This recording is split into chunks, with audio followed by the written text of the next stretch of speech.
All right. In this video, I wanted to talk a bit about people who just don't want to believe. They refuse to believe. And even when the rapture happens,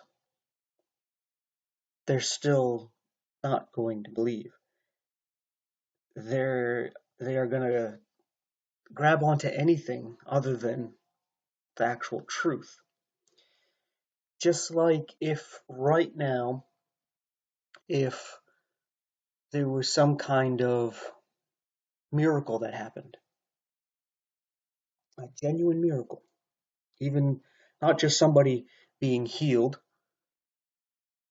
like somebody who is crippled all of a sudden strength able to get up and walk, or even somebody being raised from the dead.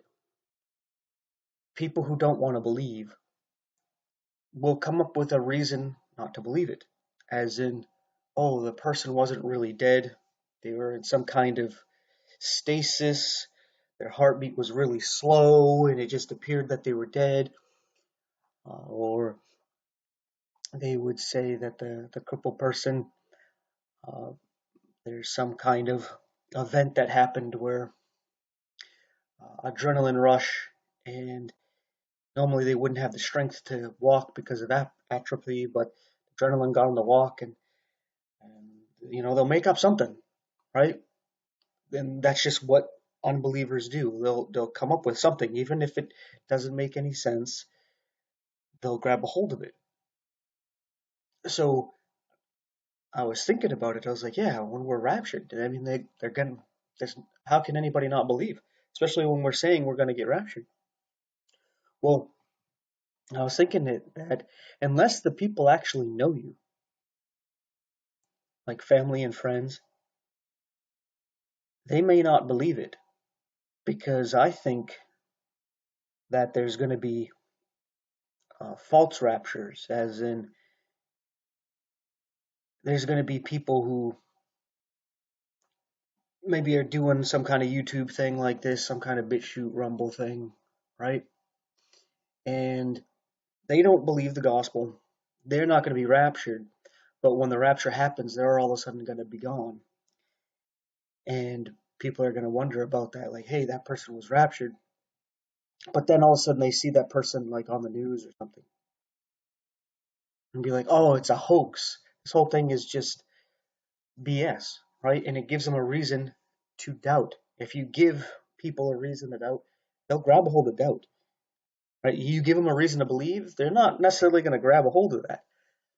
But if you give them a reason to doubt, they'll grab onto that with dear life. It's just our human nature, right? Especially when I was talking to a fella just the other day who was saying all this God stuff is a lie. And I was like, well, can you prove that? And he was saying that, well, from birth, it's all taught to you. And I was like, well, how do you teach this stuff to a newborn baby? Right? Just to kind of loosen things up, to get him to, like, chill out. Because he seemed a little bit aggressive, right? And he was saying, like, oh, it's like when you're taught Santa Claus and Easter Bunny. I was like, oh, that's what a lot of atheists bring up. And it seems as though they were hurt when they found out Santa Claus and Easter Bunny and the Tooth Fairy wasn't real. So they're not going to get fooled again. They're like, oh, you tricked me that time. Yeah. Okay, so this whole God thing, yeah, he's going to bring me to heaven. Just like Santa Claus is going to bring me toys. Just like the Easter Bunny is going to bring candy. Just like the Tooth Fairy took my tooth to give me money. You all are a bunch of liars, right?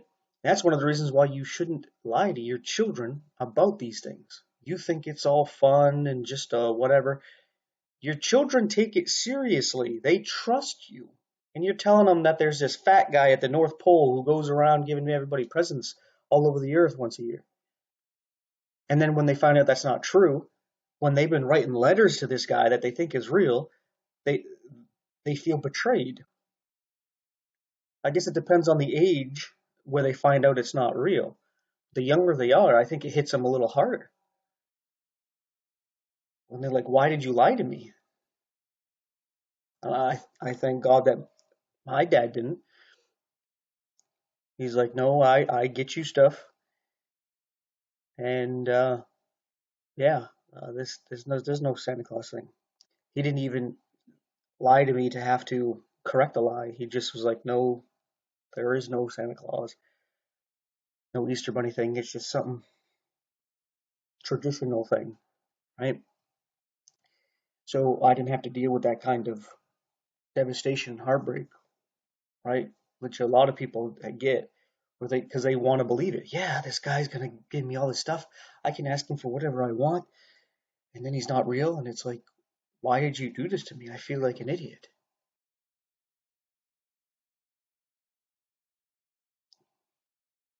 And that seems to be one of the leading causes to atheism is right there. You fooled me once, you're not going to fool me again, right? And they realize, hey, I believed it because I wanted to believe it. And they start thinking that about God. Oh, I believe it because I want to, right? And yeah, that's why you got to be truthful and honest, even with your children. I don't like these things people do with their children. You know, everybody can do what they want with their children, but they'll tell them lies to get them to obey. Like, if you don't get to bed by 8 o'clock, the monster's going to come out of the basement or something, right? You know, they come up with something. And it's like, no, well, don't lie to them. Tell them, hey, you don't go to bed, you're going to get punished because I want you to go to bed. You have a good night's rest. You be ready for tomorrow. And I want to be able to get some rest too. So go to bed or there's going to be trouble, right? So that they learn to respect you as a parent in two ways. They know that you're not going to lie to them and try to manipulate them. They can trust you, that you're going to tell them the truth, right? And second, they'll learn to respect you that, hey, when you set a rule, you tell them to do something, and there's no messing around, that there's consequences. So when you say something, they listen. Kind of like if you tell them, get over here, and they don't listen, you're just like, oh, whatever. You try to tell them, oh, there's a boogeyman. And eventually they realize that you lying about the boogeyman. So then one time you're at the park and there's a dog coming after him. And you tell them to get over here, and they just don't believe you. They don't trust you. It's like the whole boogeyman thing. You just want them to come home or get in the car to go home. And when you say to the dog, yeah, maybe they don't believe it, right?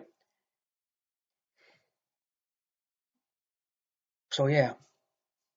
But anyway, back to the whole rapture thing. I was thinking about it, and I was like, yeah, imagine like a channel like this. I talked about the rapture, and all of a sudden I'm gone.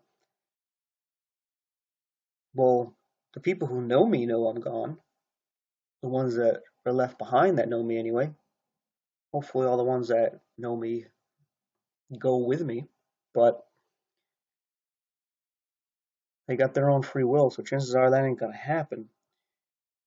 But they'll know that I'm gone. But let's say somebody cross country or a different country, and they hear about, oh yeah, this guy making these videos, yeah, ever since the rapture, no more videos. They say that he was one of the ones taken.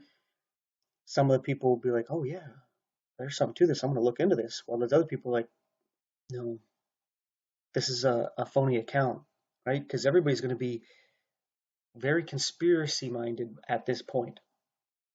Like, no, this is a fake thing to get you believing in the church so the church can get some power. They're trying to just get everybody back into the church and afraid because, you know, people are still going to want to be getting into their sins. We see how it is right now where people are becoming more and more reprobate, right? There's giving into their flesh and all their sinful desires, right? If it feels good, do it. Uh, do as thou wilt is the whole of the law, right? And that's how they're going, and they're going to look at these things as a manipulation tactic to get them not to do that and to come to the church. So a lot of them are going to make up excuses, conspiracy minded excuses to reject such a thing. And what really triggered this is I happened to stumble across this video that it was a reactionary video. There's somebody who reacts to weird videos on the internet, whether it's YouTube or TikTok or what have you. And one of the videos, relatively short video, supposedly of a, what do they call it, dash cam, body cam of a police officer, happened to be a police woman, pulling over a lady and asked for her license and registration. And when she turned back to her body cam is looking at the woman in the car, but she turns to her car and then turns back, and the woman's not there anymore. And to me, the whole thing before that even happened, it seemed like really bad acting, like a cheesy sci-fi movie. So I was like, yeah, this is just a I don't know what to call it, just a short video for entertainment purposes to draw attention. But then the guy's reaction is like, hey, is this the rapture? Was that person raptured? What was going on here, right? And I was like, you see, they're making these kind of things where even when there is a rapture, they're going to be like, oh, it's another one of those videos where they were just making it up, right? It's just a trick. And that's the thing is that even with these videos, you can't prove anything anymore. You could videotape somebody stealing something, right? And it'd be like, well, that was AI generated. That's edited. And that's the thing is that you could make it look like Obama or Joe Biden or Donald Trump broke into your house. Look, they broke into my house and they beat me up. And you have it on video and it looks like it, but it's all like AI generated. And it looks real. It didn't happen, right? But you could make it look like that. So you can't even believe it when people are showing the video where there's probably going to be a lot of these where people happen to be videotaping like a birthday party or a wedding where there's a bunch of people and all of a sudden there's people and it's like what happened? Unless you were there and all of a sudden the people you know and you care about, family and friends, gone, you're going to have all these reasons not to believe it, right? And those who don't want to believe, they're going to have plenty of reasons not to believe. And they're just going to grab a hold of it. So this video is just kind of venting about the people that just don't want to believe. There's nothing you can do about it. You can't force them, right? It's not like the Catholic Church during the Dark Ages where they'll force you to be Catholic, right? That or die. You can't force somebody to believe anything. You can force them to act according to your beliefs, but you can't actually force them to believe it. Just like the Muslims spread Islam by the sword. There's a lot of people who are Muslim who weren't Muslim, right? They didn't believe, but they went along with it. And anybody who is okay with that kind of belief system where, oh, as long as everybody just goes along with it, well, that's satanic. That's evil. That's ridiculous.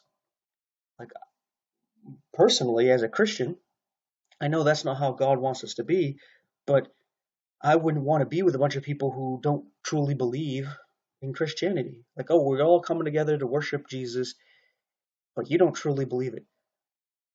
Well, I don't want you there. Why are you there? I don't want to force you there. I want to be with others who want to worship Jesus with me, who are not forced to do so. I mean, there's already a problem in the church where there's wolves in sheep's clothing, tares among the wheat, right? False converts. And then you're just going to force people to believe that you can't do that. So, yeah, just a venting little video here. Thanks for watching and take care. Alright, here's the 3 verses that I like to put in all the videos here. Isaiah 34:16, seek ye out the book of the Lord and read, so that Jesus doesn't tell you what he tells the Sadducees here in Matthew 22:29, ye do err, not knowing the scriptures. It's not that you err in error because you don't know the one true church that happens to be your denomination, or that you don't know the fundamental beliefs, or the Nicene Creed, the Apostles' Creed, or whatever creed, or that you don't know the magisterium or the clergy, or you don't know your favorite pastor or priest. That's why you're in error. No, you're in error because you don't know the scriptures. You need the scriptures to test to see whether or not those are correct, whether those are the right traditions, whether those are legitimate clergy, whether that church is actually following God, and whether those creeds line up. Those fundamental beliefs are found in the scriptures. Because knowing the scriptures is knowing God. Like we read here in John 17:3, Jesus says, and this is life eternal, that they might know thee, the only true God, and Jesus Christ, whom thou hast sent. This is a deep knowing. As Adam knew Eve and she conceived, you need to know God in like manner, so that you may be born again, that his word, his seed, it abides in your heart. Will you truly believe that Jesus Christ is God in the flesh, that he died in your place and gives you his life in exchange, so that your righteousness, your good and your bad, your life, past, present, and future, died 2,000 years ago. Your life is his. He can do what he wants with it. He puts it to death, and he gives you his life in exchange, his perfect, eternal life. That's the deep knowing you need to know of God. So, there you go. Do you know him? Do you want to know him? Get to know him. Thanks again for watching. Take care. So that fella couldn't join the church. He couldn't join the church. He couldn't get baptized. He couldn't get baptized. He woke up with God. He woke up with the devil. Are you saved? Amen. So that fella didn't take the sacraments. Didn't take the sacraments. Didn't say the rosary. Didn't say the rosary. Didn't tithe. Didn't tithe. He went to heaven. He went to hell. You saved? Didn't keep the law. He didn't keep the law. He broke the commandments. He broke the commandments. He didn't keep the golden rule. He didn't keep the golden rule. He woke up in glory. He woke up in the pit. Are you saved? You're saved. If you're not saved, you're over here or you're over here. You sure ain't in the middle. He said, Lord, remember me, thou comest thy kingdom. And Jesus turned to him and said, verily I say unto thee, today shalt thou be saved. Just like that. You have been saved? If you ever saved, you were saved like that.